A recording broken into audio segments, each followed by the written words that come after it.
C'est vrai et faux. Pourquoi les deux? La voiture électrique part avec un sacré handicap au moment de son extraction pour les matériaux rares. Sauf que durant toute la vie du véhicule, et évidemment, il faut que ce soit adapté à chaque usage. Dans ce cas-là, la voiture électrique reprend un sérieux avantage, tant sur le côté pollution que sur le côté portefeuille, économie.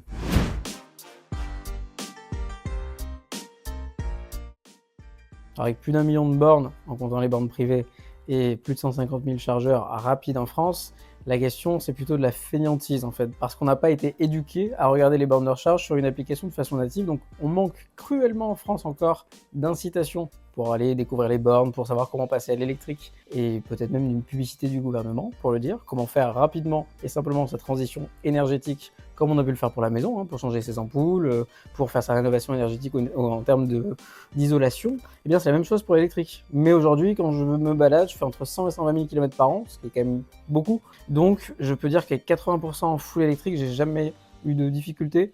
Allez, je vais être très très franc, sauf entre la frontière italienne et slovène, donc ça ne nous concerne pas, où j'ai eu plus de difficultés à trouver une borne de recharge, et encore que on finit par en trouver une. C'est de la volonté et beaucoup d'éducation.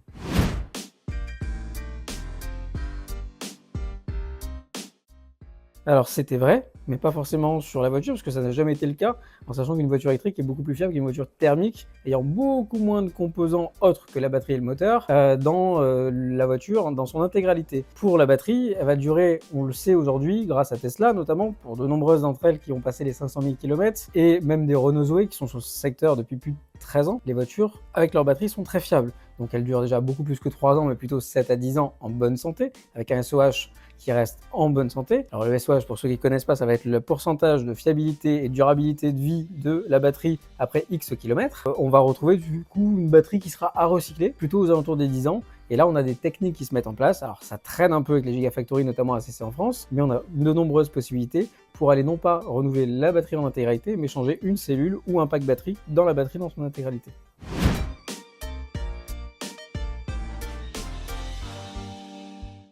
Ouais, c'est vrai, la voiture électrique c'est trop long à recharger. Moi quand j'ai fait 500 km, j'ai pas envie de faire une pause pour aller boire un café ou aller aux toilettes. Et bah vous faites le calcul, vous sortez de votre voiture, ah oui, vous n'avez pas besoin de brancher en thermique. Bon allez, on branche la voiture, on a pris 10 secondes. On branche la voiture, on badge sa voiture, part boire son café, on va faire pipi. Ça a pris quoi, 12 minutes? Ok. Vous avez un enfant, il a besoin de manger quelque chose, et c'est en bas âge, et bien il y a le biberon à réchauffer, il faut trouver un micro-ondes. On est déjà à 20 minutes. Votre 20 à 80 sur une voiture électrique, il est déjà fait. Alors vous allez me dire, c'est pas sur toutes les voitures, et c'est vrai, ça va dépendre de la taille de votre batterie, ça va dépendre de l'architecture de la voiture, 400 volts, 800 volts.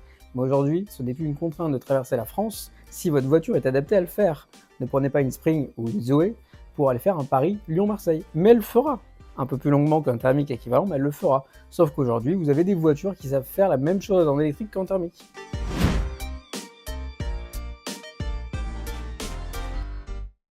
Alors, j'ai même pas besoin de démonter ce préjugé parce que ça m'est jamais arrivé. Toutes les stations d'autoroute sont aujourd'hui équipées de bornes de recharge rapide. Attention, c'est la fausse bonne idée. Souvent, ce sera la tranquillité pour éviter de sortir d'une autoroute, mais ça sera pas forcément là où le kilowattheure est le moins cher. Et sur un trajet, ça peut vite accumuler des euros de perte. Donc, ce que je vous conseille, si vous n'êtes pas en Tesla, et donc vous ne suivez pas votre planificateur d'itinéraire qui est vraiment natif, encore l'un des meilleurs du marché, c'est effectivement avant le trajet d'avoir regardé sur une de vos applications préférées, ABRP, ChargeMap, etc., pour savoir lesquelles proposent les bornes de recharge les plus adaptées en tarif. Et sur le marché, il y en a d'autres arrivants qui vont proposer les mêmes choses à pas cher pour faire quand même des économies. Mais sur la difficulté, il n'y a pas de difficulté pour faire un Paris-Marseille. Alors si vous venez un 14 juillet ou un 15 août, peut-être que vous aurez 5-6 minutes d'attente, mais encore une fois, sur 1000 km, je pense que ça vous détendra un petit peu l'atmosphère.